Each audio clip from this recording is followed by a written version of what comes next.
won having the outstanding drama short at the Filmmakers Film Festival. Did it? Yeah. Oh. I'm not lying. I won a thing. You won a thing. I won a thing. You won an outstanding thing. Oh, blimey, I didn't actually know that. That's wonderful. No, I like telling people when they're sitting here so their faces can go, it's great. And we record it out. Perfect. Fantastic. No, it's fantastic. First question for you, please tell us your name. Who you doing?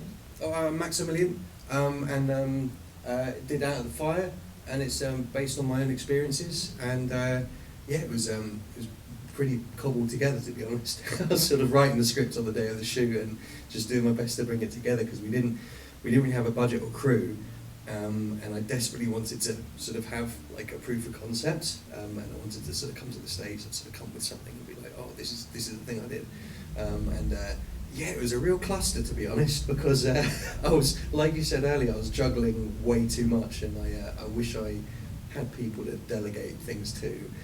But I think it's all right considering. But it was a lot. Like it's all the time, isn't it? Yeah. Look, indie filmmaking life. You guys make movies. You know what that is in this lower elf. Every time you go, I got it. There's a new question. Question I actually, oh no, I forgot to ask you. She was so good. But I always ask filmmakers, if you could go back to yourself day one, what advice would you give yourself? Write a script first. Yeah, I was really dumb. It sort of went through loads of iterations, and there wasn't much opportunity to shoot. So I think it was sort of shot in two halves, like maybe 4 months apart. Okay. Because like part of it was like the dancing shots was like a flipping music video I shot. And I was like, oh, that's cool. I could sort of shoehorn that into this story somehow. I mean, but I mean, the story was always the story. It was always based on what I'd experienced in the fire service, and it was always going to be about someone, you know, struggling with that. And I think, you know, just being a bit more representative of what that job does to people, because there's definitely kind of a stereotype of a like bulletproof hero kind of vibe, and it's just not representative of, you know, what it's like, because everyone, you know, to get through that job, you sort of just push it away because you got to go to the next job, and it's thing after thing after thing. And then when you sit with it for a minute, you're like, oh, hang on, that's not ideal. Like the volume of stuff that people in that work experience is, pardon me, is crazy. Yeah, this is dedicated to my friend Gavin, who sadly took his own life. I got an injury that stopped my career soon afterwards. And it was the longest process of recovering from all of that.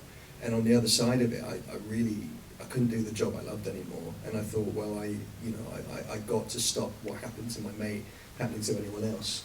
So I was sort of singularly sort of dedicated to doing that, and I figured, you know, I did a bit of music, I'd done a bit of film in the fire service as well. I thought, let's, you know, try and make this thing. And I basically spent the pandemic like a madman in a shed, sort of building rigs and other things to figure out how to self-shoot, because about 70-80% of that was entirely self-shot, because there's no crew. So when I'm in shot, it's either on I built like a 6-meter revolving rig to have movement, which I controlled with Bluetooth, to sort of get shots like that, or I had it on a tripod, or I taught my mates on the morning of the shoot how to hold a camera for the first time. So it was real, like, it was real just sort of knocking it together.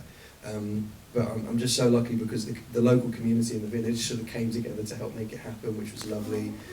That's my real fire crew as well. That's my actual fire station with the guys I used to work with, so they chipped in, and you know, that's the only way I was able to get any level of firefighter production value was by using my you know, the actual guys. And you know, similarly, like the therapist lady is a therapist, she's not an actor. You know, the firefighters were real firefighters. My mate Luke's an actor, to be fair. Yeah, I was just really grateful to those guys, you know, lending their time, because there's no way it would have happened otherwise. You know, there just weren't the resources for us. You know, this is really dedicated to them, because they were just, I was so lucky to have them. That's incredible. Because actually one of the things I looked at was just kind of the scope of it. I mean, the color grades you dealt with is, there's different spaces in time depending on where we are in his mind, and time and space, and a music video a couple times in the middle of there. So like, what, when you say, especially considering you started with no script, what was post-production like? It was funny. I think I kind of, the second lot of shooting, I sort of plugged all the holes. But I kind of, the idea, like we're saying, that there's all of these sort of concepts involved, but the core idea, you know, was always about this person being in this denial, never knowing what happened to this person, because that's like that's the story in that job. Everyone I know knows it. You don't know what happened to that person. You don't know if you're able to save them or not. So this story was always going to be about this person being, you know, in denial and not knowing and having that uncertainty.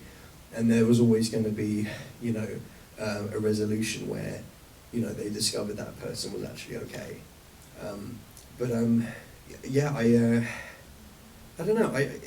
There are lots of elements, but weirdly they all sort of came together. Like all of the things that I've done in my life, like with music and film and firefighting, I never thought there'd be transferable skills. I never thought they could come together and actually work. But you know, for example, like I built the lenses for it as well. So I think most of it shot on lenses I built because I kind of had this idea of like disorientation from like a flashback and stuff, and I wanted to have that sort of dreamy look, and frankly I couldn't afford the lenses that I knew could do that, so I was sort of just like, have you seen Wallace and Gromit?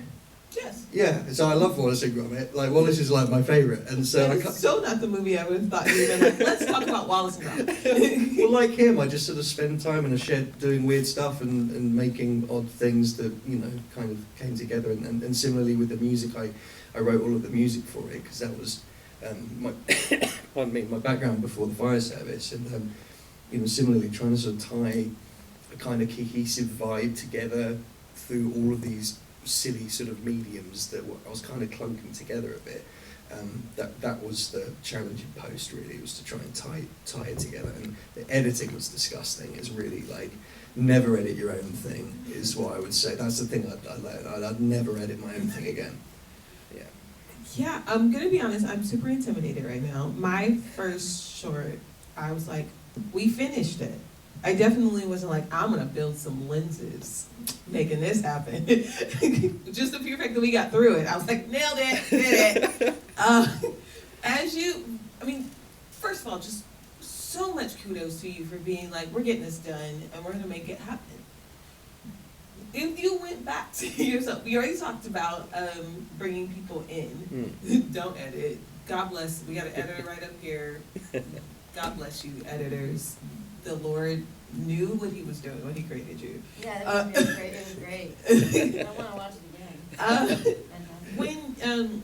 What's next for this project? Well, this is exciting actually, because the whole point of it was to try. The whole point was to make a proof of concept. But I think I did a few months at UCLA. I was like, oh, I'm going to go to America, and I'm going to go to proper film school, and because I've never been to film school or anything, so I was like, and everyone was talking about their script, and I just felt like another person with a script that probably no one's going to care about, and that freaked me out, to be honest. So I was like, well, I gotta make the thing to try and get my foot in the door. And so that was kind of the driving force behind it. And now someone called Peter Lauer, who he directed like Malcolm in the Middle and Scrubs and Pushing Daisies, and like, you know, amazing director.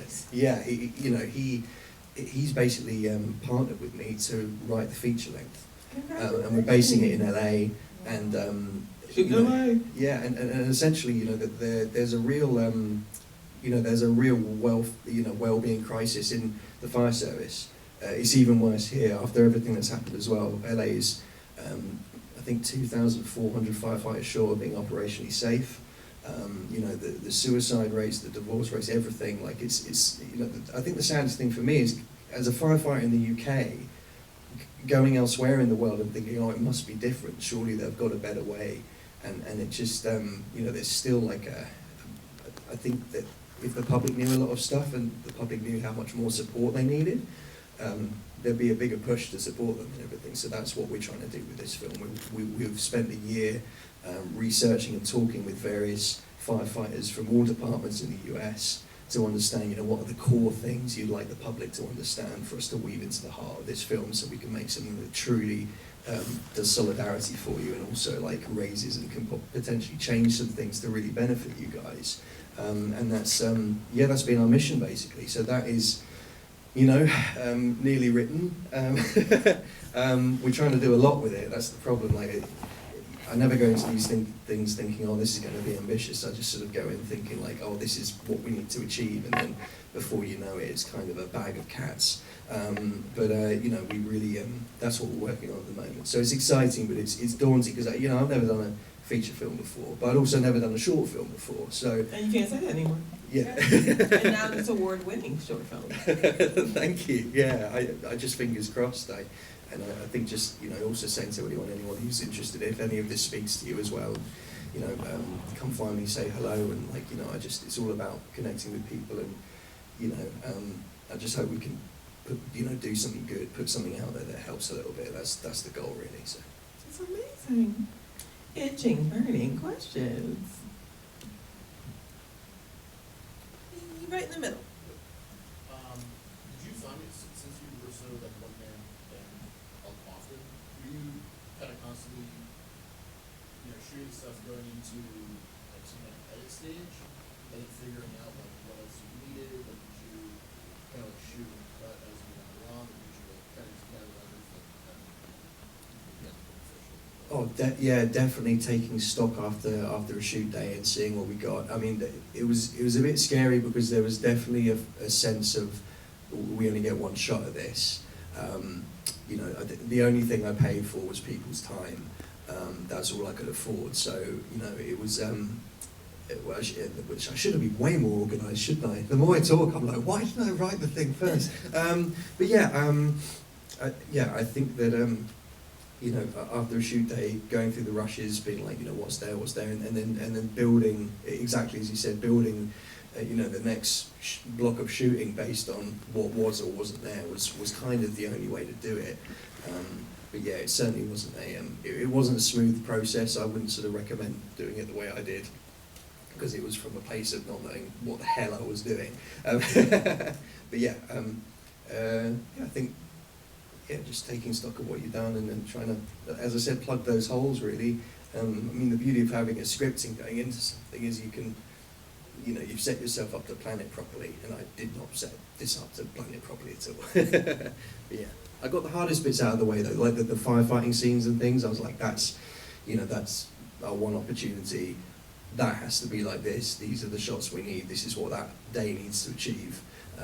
But otherwise, it was a bit of a mess. And Luke's like a proper actor. Like I don't really act. I was just distracted all the time, thinking if the camera was rolling and if the audio was being captured and all that sort of stuff, which actually was really lucky because the character's very distracted. And it's a total cheat, essentially. But Luke Brady, props to him.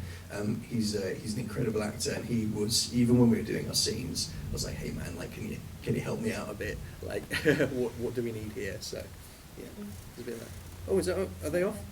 Yes. That's all good. Any other questions? Now that you're in America, where can we find you next? Say it again. Where can we find you next? Find me. Yes. We're gonna stalk you. Where can we find you next? Oh, in person? I mean, in your career. Oh my God! All right, sorry. I mean, I was like, I don't think she would appreciate it. For sure. Wait, can you, IMDb? Okay. Oh, Instagrams. That's the thing, isn't it? Yeah, I got one of those QR codes that is currently hiding behind the curtain. Oh because gosh, I we planned didn't this pull so it well. out. I'll use it. Do I give a tag handle or something like that? This is your moment. Technologies. Maximilian Curnow is my name. And I know we had there's it. a I QR. forgot to bring it out. Oh, I need to catch up, don't I? Yeah, that's a QR code. So if you want to do stuff, you can scan that. I'm not very good with technology. I apologise. I mean, I lost the microphone, so I'm not going to. Congratulations again, out of the fire. Thank you so much.